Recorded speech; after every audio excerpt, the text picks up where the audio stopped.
Hello, Mr. and Mrs. Kemp. How are you all doing? Great. It's great to see you all. So, anything new? Just got back from vacation. Oh, yeah. Where'd you all go? Europe. Awesome. That's on my bucket list to go there one of these days. It's awesome. I assume you had a good time? Yes. Oh, good. All right. So, I'm really excited to review your all's financial plan with you. At our initial meeting, you all had mentioned like a few specific items you wanted to address, and then I also had a few other suggestions to make that I think is just really going to enhance your overall financial well-being. Really, you all are in great financial condition, and I just had a few recommendations to really optimize your investments, safeguarding your assets a little bit more, and then making sure that your estate is well suited. Do you have any other questions before we continue? No. Okay. So in regards to trying to reduce your estate and gift tax liability, and then we also needed to review your estate planning documents. One of the first things that I want to recommend is that you meet with your estate planning attorney, and then if you don't have one, I can recommend one for you. But meet with your estate planning attorney to go over your power of attorney, your healthcare proxies, and your wills, because you do not want the courts to be making those decisions for you. And you also had some assets that are going to be subject to probate if they're not assigned accordingly. And what that means is that, again, the court, upon your passing, would get to ultimately decide what happened to those assets if you don't assign where they go. So those things that you'll want to assign would be your CDs, the mutual fund portfolio, yours and Mary's 401k accounts, the vacation home, the vehicles, the boat, and the trailer to go with it, and the inverted stamp. And also, you'll want to make sure that the income that you receive from the sale of your business ends up going into a trust, or you assign where the income's going to go as well. And then to make sure that those things do not get subject to probate, you want to title those assets as tenants by the entirety. For yours, and the same for yours, Mary, you'll want to title those as tenants by the entirety so that they'll pass to each person respectively. And then if there's something that you want for the kids to inherit specifically, then assign that to them as well. In regards to just reducing your estate so that doesn't get the chance of being subject to a tax liability, I would suggest contributing $450,000 to your grandchildren's 529 accounts, and we can talk more about those later. And this will effectively remove $450,000 from your estate. And then another thing to consider would be if you wanted to give any proceeds to charity upon your passing, you could set up a charitable gift annuity. And what that would do is that's going to set up a fixed stream of income for you right now. And then when you pass away, the remainder is going to go to that charity, and therefore reduce your estate that you won't have to be taxed on. Do you have any questions about any of those things? No. Okay. So next, we're going to review your insurance contracts, and then you'd mentioned wanting to know more about a long-term care insurance policy.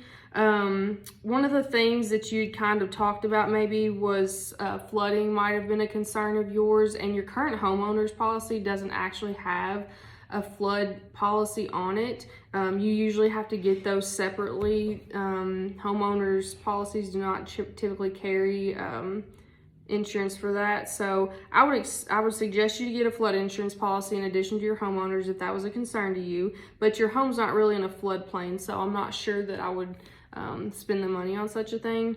Then I would also suggest that you all increase the insurance on both your primary and your vacation home to be 100% of the fair market value of the home, just to make sure that if you do incur any damage, the out-of-pocket cost to you all is minimal. And then in addition to your homeowner's policies, go ahead and get an inflation endorsement on those, just so that you don't run into the issue in the future that your policy is not enough to cover any damages that you might incur. Does that make sense? Yes. Okay. And then in addition, I would also recommend an endorsement for the stamp because the fair market value of it is $725,000 and it seems to be increasing pretty rapidly. And you have ample savings to cover an emergency. Cash flow is not really an issue for you all. So I would increase the deductibles to $1,000 on each of your policies just to help offset the increase in the premiums when you do up the coverage, okay? And then I did not see that you had insurance coverage on the boat or the trailer, so I would definitely get insurance on that. It should be minimal compared to your other insurance coverages. And then increase your umbrella policy to $3 million. And then this will just kind of help cover anything that your homeowner's policy or your auto insurance policies don't cover. Your umbrella policy is going to kick in for things like that. And then in regards to the long-term care policy for both of you all, I would recommend a comprehensive long-term care policy for you both, which allows each of you to share the other spouse's benefits. And then the benefits will last for 3 years or either up to $600,000, whichever comes first. The annual premiums would be $5,250 for John, and for you, Mary, they're going to be $4,000. Both of which are subject to, you can deduct $4,350 of long-term care premiums on your taxes each year, which is subject to an AGI limitation, but those premiums are tax deductible up to $4,350. Do you have any questions on any of that? No. Okay. So as far as the college funding plan for your grandchildren, I mentioned it earlier, the 529 plan accounts, and I really like these because they don't have annual contribution limits, and the assets in those grow tax-free, and then the distributions are tax-free as long as they're used on qualified education expenses. And then so you can gift $150,000 per child this year without using up any of your lifetime gift tax exemption. And then you'll account for these contributions ratably over the next 5 years. And in the event that the government does increase the annual contribution limit, you can give even more. In regards to reducing your personal income taxes, you'll want to recognize the income from the sale of your business on an installment contract so that your annual tax is lower. You don't want to recognize all that income at once. A couple of things on that. Anything up into your basis is tax-free. Anything that you receive more than what your basis was is going to be taxed at the 20% long-term capital gains rate because you are in the highest tax bracket. And the interest income that you receive from the installment contract is going to be taxed as ordinary income. So some ways that we can mitigate your taxable income and make that lower so that you pay less tax, contribute the maximum amount to your 401k accounts, which for each of you all is $7,000 a piece, so $14,000 in the aggregate. The charitable gift annuity that I mentioned earlier, you can receive an income tax deduction in the current year as well.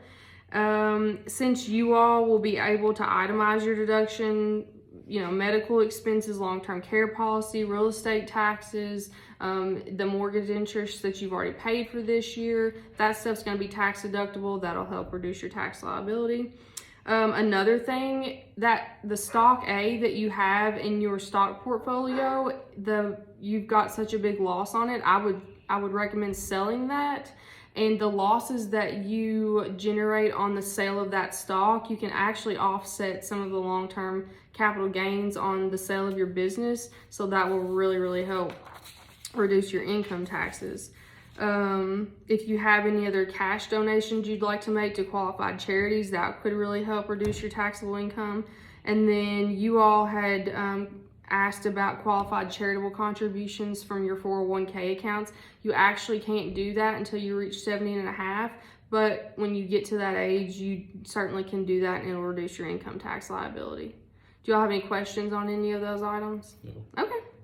So based on your risk tolerance, I had some recommendations for just your overall asset holdings and some allocation strategies and things like that. So You have a lot of your savings tied up in cash in your savings account, which is more than enough you need to cover an emergency, any cash flow, the purchase of the vehicle that you anticipate for $40,000. And if you did run into an emergency, you could use the cash value of your life insurance policies if you needed to. And so, considering that the FDIC insured amount for your savings account is only up to $250,000, that just further puts your money at risk. And so we want to mitigate that as much as possible. So I would recommend paying off all the debt and including like the vacation home. I know you're going to be paying off the credit card here soon, but the money spent on the interest over the remaining life of that vacation home mortgage is so nominal, you really could just better use that money. So I would, in combination with, going ahead and giving your grandchildren, contributing to the 529 accounts, maxing out your 401k deduction, your contributions, that's allocating that cash that way. And then the remainder I would take and, as far as rebalancing your stock portfolios, just further diversifying that so that, you don't have so much risk, but you still have a lot of income potential. So a couple of things I would recommend are maybe some commodities and some municipal bonds. And the thing about municipal bonds is that you get the earnings from those tax-free on a federal level. And if you purchase those bonds in the state of New Jersey, you also can avoid tax on those at the state level. So those are just some things that I would recommend if you need help on asset allocation or moving that stuff around or rollovers or anything, then just let me know and I can work with you on those things at the next meeting. So do you have any questions on any of those things? No. No? Okay. So let's plan to meet again in about a month. Do you think that would be enough time for you to talk to your lawyer and your insurance agent? That should work. Okay. All right, so if you want to work with me on establishing those 529 accounts, I can do that with you, no problem. And anything else, if you have questions that arise in the meantime, call me, email me. I'd be more than happy to talk. Do you have any other questions or anything else you want to plan to cover on the next meeting? No, ma'am. Nope. All right. Well, I look forward to meeting with you all again soon. It's been my pleasure.